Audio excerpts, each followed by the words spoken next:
പിശാചിനെ പറ്റിച്ച കുട്ടിയുടെ കഥ നിങ്ങൾ കേട്ടിട്ടുണ്ടോ? ഒരു ഗ്രാമത്തില് വളരെ ദരിദ്രനായിട്ടുള്ള ഒരു കുട്ടി ജീവിച്ചിരുന്നു.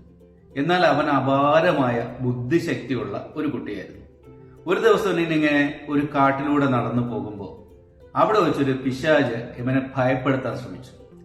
എന്നാൽ ഭയക്കാതെ ധൈര്യമായി നിന്ന കുട്ടിയോട് താല്പര്യം തോന്നിയ പിശാച് പറഞ്ഞു, നീ എന്നെ ബുദ്ധിശക്തിയിൽ തോൽപ്പിക്കുകയാണെങ്കിൽ നിനക്ക് ഒരു സഞ്ചി നിറയെ സ്വർണ്ണ നാണയങ്ങൾ തരാം എന്ന് പറഞ്ഞു.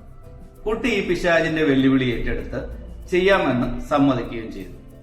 അപ്പോൾ തന്നെ പിശാച് ഒരു വലിയ സിംഹമായിട്ട് രൂപം മാറി ഈ കുട്ടിയെ അലറി പേടിപ്പിക്കാൻ ശ്രമിച്ചു. എന്നാൽ കുട്ടി ചിരിച്ചുകൊണ്ട് പിശാചിന്റെ ഈ സിംഹവേഷം ധരിച്ച പിശാചിനോട് പറഞ്ഞു, എനിക്ക് ഈ സിംഹങ്ങളെയൊക്കെ കപ്പലണ്ടിയുടെ തോടിനുള്ളിലാക്കുന്ന വിദ്യ അറിയാം എന്ന് പറഞ്ഞു. സിംഹത്തിന്റെ രൂപത്തിലുള്ള പിശാച് അപ്പോൾ തന്നെ പരിഭ്രാന്തനായി കൗതുകത്തോടെ കുട്ടിയോട് ചോദിച്ചു, എങ്ങനെയാണ് നിനക്ക് ഈ കപ്പലണ്ടിയുടെ തോടിനുള്ളിൽ ഒരു സിംഹത്തെ ആക്കാൻ കഴിയുന്നത്? കാണിക്കാൻ പറഞ്ഞു. കുട്ടി ഒരു കപ്പലണ്ടിയുടെ തോട് കാണിച്ചിട്ട് പറഞ്ഞു, നീ ഇതിന്റെ അളവിലേക്കൊന്ന് ചെറുതായി കാണിക്കൂ, ഞാൻ നിന്നെ ഈ സിംഹത്തിന് ഇതിനകത്ത് ആക്കുന്നത് കാണിച്ചുതരാമെന്ന് പറഞ്ഞു.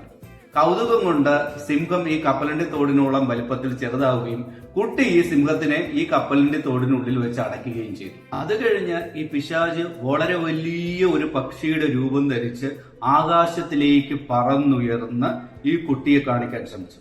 കുട്ടി അപ്പൊ തന്നെ പറഞ്ഞു, എന്റെ അച്ഛന്റെ അരയന്നങ്ങൾ നിന്നെക്കാൾ ഉയരത്തിൽ പറക്കുമെന്ന് പറഞ്ഞു. ഇത് കേട്ട് ദേഷ്യം വന്ന പിശാച് ഈ പക്ഷിയുടെ രൂപത്തിൽ ആകാശത്തിന്റെ ഉയരങ്ങളിലേക്ക് പറന്നു പോയി. അവസാനം ഈ പിശാചിനെ വഴിതെറ്റി പോവുകയാണ് ഉണ്ടായത്. ഈ പിശാചിന്റെ കയ്യിലിരുന്ന സ്വർണ്ണമടങ്ങുന്ന സഞ്ചി തറയിൽ വെച്ചിട്ടാണ് ഈ പിശാച് പറന്നു പോയത്. കുട്ടി ഈ സ്വർണവുമായിട്ടെടുത്ത് തിരികെ വീട്ടിലേക്ക് നടക്കാൻ തുടങ്ങി. കുറെ നേരം പറന്ന് വഴിതെറ്റിയ പിശാച് എങ്ങനെയൊക്കെ ഒടുവിൽ തിരിച്ചെത്തി ഗ്രാമത്തിന്റെ അതിർത്തിയിൽ വെച്ച് ഈ കുട്ടിയെ തടഞ്ഞു നിർത്തിയപ്പോ കുട്ടി പിശാചിനോട് പറഞ്ഞു, ഞാൻ ഈ സ്വർണത്തിന്റെ സഞ്ചി നിനക്ക് തിരിച്ചു തരാം, പക്ഷെ നീ ഒരു ചതുരക്കട്ടിയിൽ നിന്ന് പാറയിൽ നിന്നോ നീ പിഴിഞ്ഞ് വെള്ളമെടുത്ത് കാണിക്കണമെന്ന് പറഞ്ഞു. പിശാച് അടുത്ത് കണ്ട ഒരു വലിയ പാറയെടുത്ത് ഞെക്കി പൊട്ടിച്ച് പൊടിയാക്കിയെങ്കിലും അതിൽ നിന്ന് വെള്ളം വന്നില്ല. കുട്ടി അപ്പോൾ തന്നെ ഒരു ചീസിന്റെ കഷ്ണം എടുത്ത് അത് ഞെക്കി അതിൽ നിന്ന് പാല് പുറത്തേക്ക് വരുത്തി പിശാചിനെ കാണിച്ചു കൊടുത്തു. പരാജയം സമ്മതിച്ച പിശാച് കുട്ടിയുടെ ബുദ്ധിശക്തിയെ അഭിനന്ദിക്കുകയും അവിടം വിട്ടു പോവുകയും ഈ സ്വർണം കുട്ടിയോട് കൊണ്ടുപോകാൻ സമ്മതിച്ചു കൊടുക്കുകയും ചെയ്തു എന്നാണ് കഥ. ഇതിന്റെ പല രൂപാന്തരങ്ങളിൽ പല രാജ്യങ്ങളിലായി പല തരത്തിൽ പറഞ്ഞു കേൾക്കുന്നുണ്ട്.